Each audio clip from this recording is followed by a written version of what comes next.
Bible ക്ലാസിക്കലായിട്ട് സംസാരിക്കാം, ശാസ്ത്രീയമായിട്ട് സംസാരിക്കാം. എന്ത് സംസാരിച്ചാലും ബൈബിൾ കൊണ്ട് ഉദ്ദേശിക്കുന്നത് എന്താണ്? ആത്മരക്ഷയല്ലേ?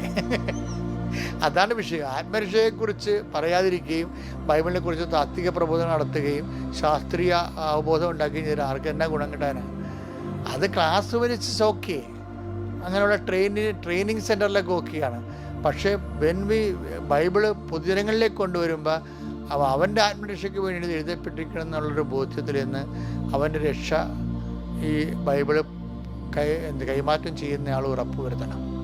ഉറപ്പ് വരുത്തേണ്ട ആ ലളിതമായ ഭാഷയിൽ അവനിലേക്ക്. അതാണ് ഞാനെപ്പോഴും ചെയ്യണത്. അല്ലാതെ ഞാനിങ്ങനെ ഉഴപ്പി സംസാരിക്കുക അല്ല. ശരിക്കും പറഞ്ഞു ചില കന്യാസിമാരൊക്കെ ഇതിൻ്റെ അകത്ത് കമൻ്റ് ഇട്ടിട്ടുണ്ട്, അച്ഛൻ പറഞ്ഞത് തന്നെ ഞാൻ പറയാം. അങ്ങനെ ഒരിക്കലും ചെയ്തില്ല.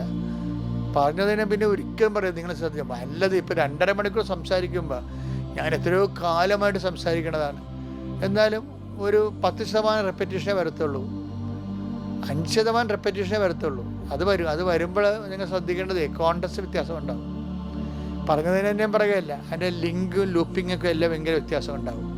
അപ്പോൾ പുതിയൊരു വേർഷനായിട്ടായിരിക്കും, പാഠഭേദമായിട്ടായിരിക്കും വരണത്. പിന്നെ ഇവിടെ ഇപ്പോൾ ഒരു പ്രശ്നം ഉള്ളതെന്ന് വെച്ച് കഴിഞ്ഞാൽ, ഉടമ്പടി ധ്യാനത്തിൽ വരുന്ന ചില കാര്യങ്ങൾ ഡെയിലി ബ്രെഡിൽ വരും. ഉടമ്പടി ധ്യാനത്തിൽ വന്നിട്ടുള്ളൂ. അപ്പോൾ ഉടമ്പടി ധ്യാനം കൂടിയിട്ടുള്ള ആൾക്കാർ ചിലപ്പോൾ ഡെയിലി ബ്രെഡ് വരുമ്പോൾ അച്ഛൻ അവിടെ പറഞ്ഞല്ല, സ്വാഭാവികമായിട്ട് പറയാം. കാര്യം ഇത് രണ്ട് കമ്മ്യൂണിറ്റിയാണ് ഞാൻ ഉദ്ദേശിക്കുന്നത്. ഇത് ഓപ്പൺ ഫോർ ദി ജനറൽ പബ്ലിക്കാണിത്. വചനം ഉടമ്പടി ഈ നമ്മളിവിടെ ഡെയിലി ബ്രെഡിൽ പറയുന്നത്. അപ്പോൾ ചിലപ്പോൾ അത് നിങ്ങൾ ക്ഷമിക്കണം. അല്ലെങ്കിൽ അത് 2 പ്രാവശ്യം കേട്ടുകൊണ്ട് വല്ല കുഴപ്പമൊന്നുമില്ല. 2 പ്രാവശ്യം അവസാനം കേട്ടതുകൊണ്ടേ അത് ഓർമ്മിക്കുമല്ല. ചില വചനങ്ങൾ ചില സമയത്ത് നല്ല ക്യാപിറ്റൽ വേർഡ്, കീ വേർഡൊക്കെ ഉണ്ടാകും.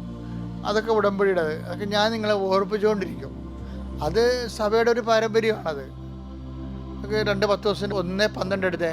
നിങ്ങൾ ഇക്കാര്യങ്ങൾ അറിയുകയും നിങ്ങൾക്ക് ലഭിച്ചിരിക്കുന്ന സത്യത്തിൽ ഉറച്ചു നിൽക്കുകയും ചെയ്യുന്നെങ്കിൽ അവയെക്കുറിച്ച് എപ്പോഴും നിങ്ങളെ ഞാൻ ഓർമ്മിപ്പിച്ചുകൊണ്ടിരിക്കും. അപ്പം ചില ഉടമ്പടി വചനങ്ങൾ റെക്കർ ചെയ്ത് വരും. അത് ഓർപ്പിച്ചുകൊണ്ടേ ഇരിക്കണതാണ് ശരിക്കും പറഞ്ഞാൽ. അപ്പോൾ കേട്ടവർക്ക് അതിനെക്കുറിച്ച് ചിന്തിക്കാനും ആലോചിച്ച് മനസ്സ് ഉറപ്പിക്കാനും അത് സഹായിക്കും. അല്ലാതെ മനഃപൂർവ്വം റിപ്പീറ്റ് ചെയ്യത്തില്ല ഒരിക്കലും. Thank you.